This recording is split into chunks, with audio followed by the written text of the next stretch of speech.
नमस्कार, आप देख रहे हैं चुनाव की चाल तो समझिए। मैं हूं शुभम मिश्रा आपके साथ। बुलेटिन की शुरुआत करते हैं और पहली खबर छपरा से आपको बताएं, जहां चुनावी हिंसा के बाद सम्राट चौधरी ने कई सवाल खड़े कर दिए हैं। सम्राट ने आरोप लगाया है कि लालू और राबड़ी देवी के अंगरक्षक रोहिणी के साथ चल रहे थे और इस बात की जांच चल रही है।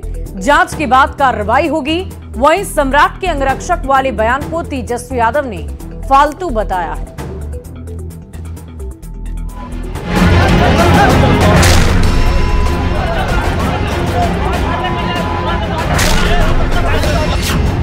क्या रोहिणी आचार्य के साथ चलते हैं लालू प्रसाद और राबड़ी देवी के bodyguard?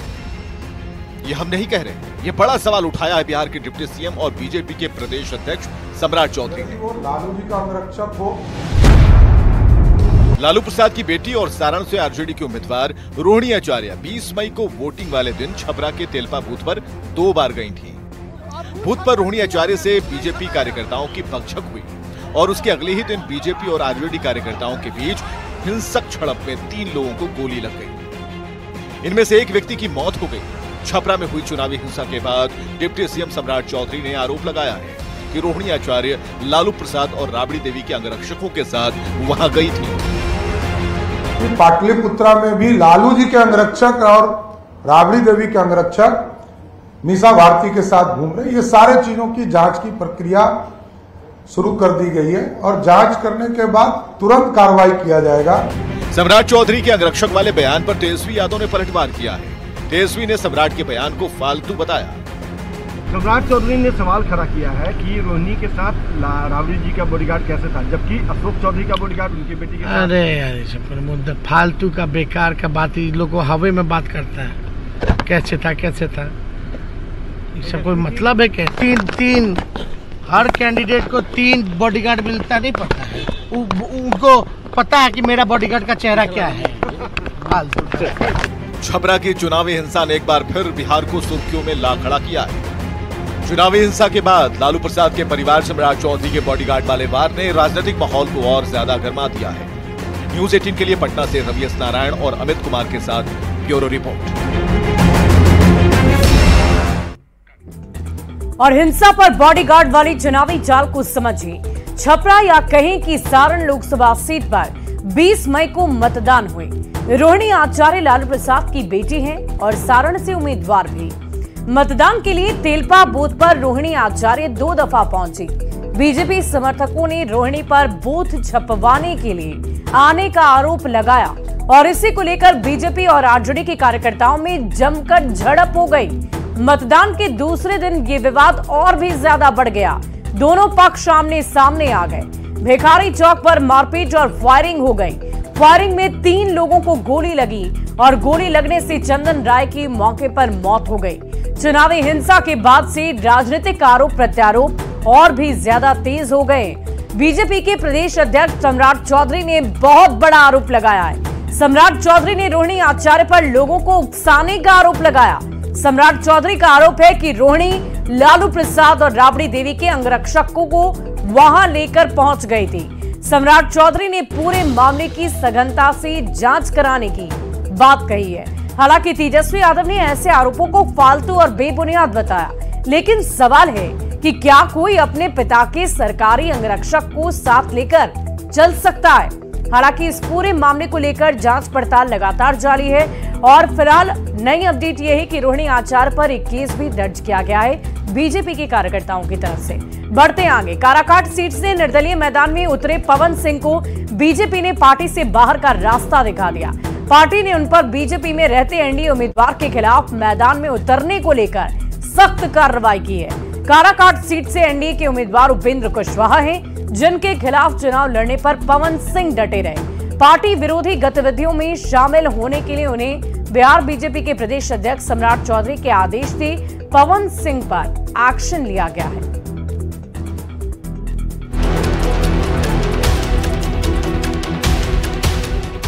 Bhojpuri actor power star के नाम से चर्चित पवन सिंह पर चुनाव से ठीक पहले बीजेपी ने बड़ा एक्शन लिया है। पार्टी से पवन सिंह निष्कासित कर दिए गए हैं।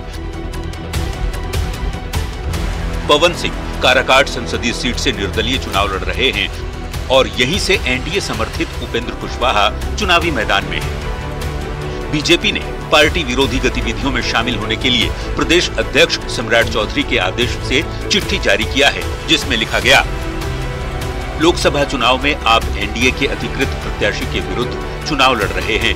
आपका यह कार्य दल विरोधी है, इससे पार्टी की छवि धूमिल हुई है। पार्टी अनुशासन के विरुद्ध आपने ये कार्य किया है, अतः आपको दल विरोधी इस कार्य के लिए प्रदेश अध्यक्ष जी के आदेशानुसार पार्टी से निष्कासित किया जाता है। पवन सिंह के मैदान में उतरने से 1 जून को होने वाला चुनाव त्रिकोणीय हो गया है। पवन सिंह को बीजेपी से क्यों आउट किया गया, इसे समझ लीजिए। पवन सिंह काराकाट से निर्दलीय चुनाव लड़ रहे हैं। बीजेपी ने आसनसोल से उन्हें टिकट दिया था। पवन सिंह ने चुनाव लड़ने से इनकार कर दिया था। पवन सिंह ने बीजेपी का टिकट भी लौटा दिया था। काराकाट से उपेंद्र कुशवाहा को मिला था टिकट। पवन सिंह बीजेपी के सदस्य थे, एनडीए के खिलाफ चुनाव लड़ रहे थे और ऐसे में पवन सिंह को बगावत भारी पड़ गई। प्रधानमंत्री नरेंद्र मोदी 25 मई को काराकाट में उपेंद्र कुशवाहा के पक्ष में चुनाव प्रचार करने वाले हैं। उससे पहले पवन सिंह पर कड़ा एक्शन लेते हुए बीजेपी ने सख्त संदेश देने की कोशिश की है।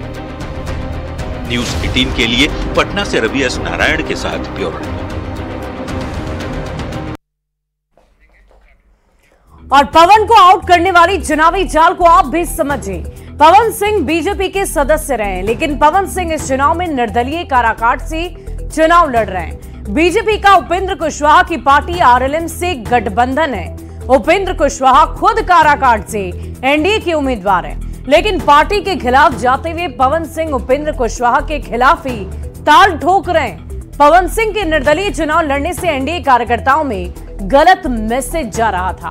विरोधी ये भ्रम फैला रहे थे कि उपेंद्र कुशवाहा को डैमेज करने के लिए पवन सिंह को चुनाव में उतारा गया है, क्योंकि बिहार में जाति की सियासत बहुत होती है और उपेंद्र कुशवाहा समाज के बहुत बड़े दिग्गज नेता हैं और कुशवाहा समाज एनडीए का कोर वोटर माना जाता है। काराकाट के आसपास की सीटों पर भी कुशवाहा समाज का बहुत ज्यादा प्रभाव है। भ्रम वाली स्थिति से कुशवाहा वोटर पर प्रभाव पड़ सकता था। बीजेपी ने पवन सिंह को पार्टी से निकालकर भ्रम की स्थिति को पूरी तरह साफ कर दिया है। बीजेपी ने यह बता दिया है कि जो पार्टी के खिलाफ जाएगा उसके लिए पार्टी के भीतर किसी तरह की कोई जगह नहीं है। एनडीए के उम्मीदवार उपेंद्र कुशवाहा हैं और उनको बीजेपी का पूरा समर्थन और सपोर्ट है। यही वजह है कि पीएम नरेंद्र मोदी कुशवाहा के लिए वोट मांगने काराकाट आ रहे हैं। तो कुल मिलाकर आप समझ सकते हैं कि पवन सिंह को पार्टी से क्यों निष्कासित किया गया। प्रधानमंत्री नरेंद्र मोदी लगातार विरोधियों पर तीखे हमले कर रहे हैं। यूपी में लगातार दूसरे दिन पीएम मोदी ने कहा कि इंडी गठबंधन 3 घोर बीमारियों से ग्रसित है। उन्होंने कहा कि 4 जून को जनता का आशीर्वाद प्रधानमंत्री और बीजेपी को ही मिलेगा। विरोधियों के लिए ये आंखें खोलने वाला रिजल्ट होगा। ये दावा कर विरोधी गठबंधन पर जोरदार तरीके से प्रधानमंत्री ने हमला बोला है। उनको तबाह कर दे इतनी भयंकर बीमारियां ये इंडिया अलायंस में है। उत्तर प्रदेश के चुनावी रण में पीएम मोदी की दहाड़ एक बार फिर विरोधियों पर है। बुधवार को यूपी के श्रावस्ती में बड़ी चुनावी रैली को संबोधित करते हुए पीएम ने लगातार दूसरे दिन इंडिया अलायंस को 3 गंभीर बीमारियों से ग्रसित होने की बात कह दी। ये इंडिया अलायंस वालों की सबसे बड़ी बीमारी है, ये लोग गौर सांप्रदायिक है। दूसरी गंभीर बीमारी है,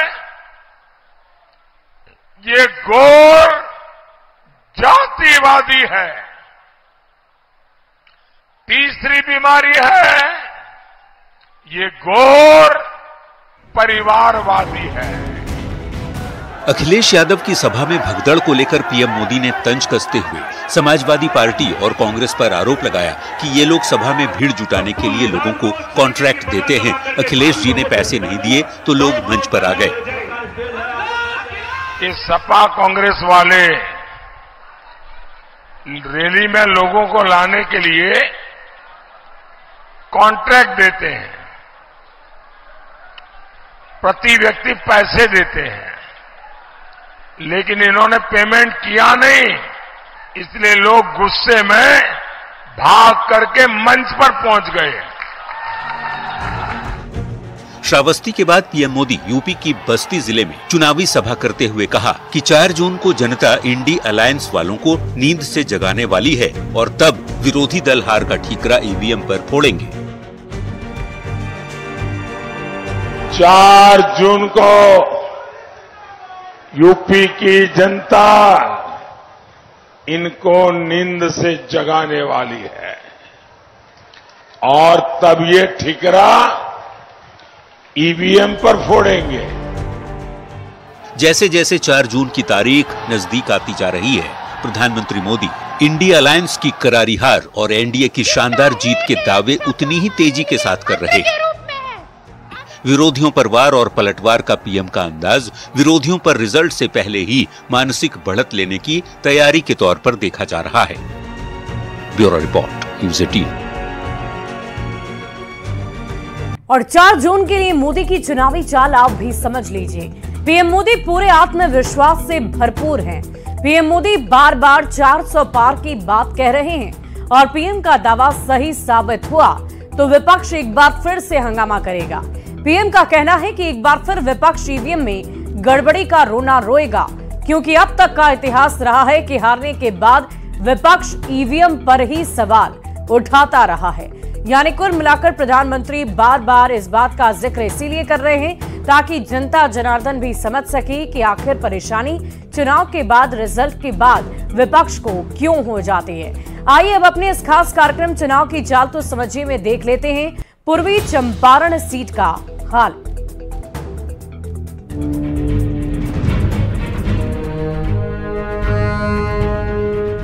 महात्मा गांधी ने जहां से सत्याग्रह का पहला सफल प्रयोग किया वो भूमि है चंपारण।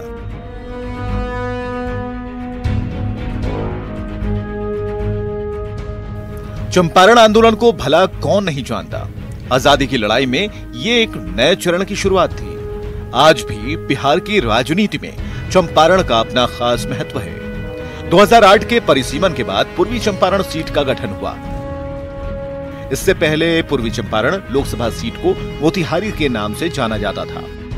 पूर्वी चंपारण लोकसभा क्षेत्र 6 विधानसभा क्षेत्रों हरसिद्धि, गोविंदगंज, केसरिया, कल्याणपुर, पीपरा और मोतिहारी से मिलकर बना है। पूर्वी चंपारण लोकसभा क्षेत्र में कुल मतदाता 17,22,093 हैं। पुरुष मतदाताओं की संख्या 9,02,547 है। महिला मतदाता 8,19,514 हैं। थर्ड जेंडर की बात करें तो थर्ड जेंडर वोटर हैं 32। पूर्वी चंपारण लोकसभा सीट के जातीय समीकरण पर नजर डालें तो पता चलता है कि यहाँ सबसे ज्यादा पिछड़ा वर्ग 27% है, सामान्य वर्ग 25%, दलित महादलित 14%, मुसलमान 14%, अति पिछड़ा 10% है, यादव 7% और अन्य 3% हैं। पूर्वी चंपारण सीट पर इस बार चुनावी लड़ाई सबसे ज्यादा दिलचस्प है। 2008 के परिसीमन के बाद पिछले 3 चुनावों में यहां का मुकाबला सवर्ण बनाम सवर्ण रहा। 2009 में बीजेपी के राधा मोहन सिंह ने आरजेडी के अखिलेश प्रसाद सिंह को हराया था। 2014 में राधा मोहन सिंह ने आरजेडी के विनोद श्रीवास्तव को हराया था, जबकि 2019 में राधा मोहन सिंह बनाम आकाश प्रसाद सिंह की लड़ाई में राधा मोहन सिंह को जीत मिली थी। एक बार फिर बीजेपी के टिकट पर सवर्ण समाज से आने वाले राधा मोहन सिंह चुनावी मैदान में हैं। लेकिन आरजेडी अध्यक्ष लालू प्रसाद ने रणनीति बदलते हुए सीट वीआईपी को दे दी और मैदान में उतार दिया है राजेश कुशवाहा को। अब जनता का आशीर्वाद लगातार चौथी बार राधा मोहन सिंह को मिलता है या फिर राजेश कुशवाहा को, ये 4 जून को पता चलेगा। Bureau report, news 18। भारी मतों से विजयी बनाना है।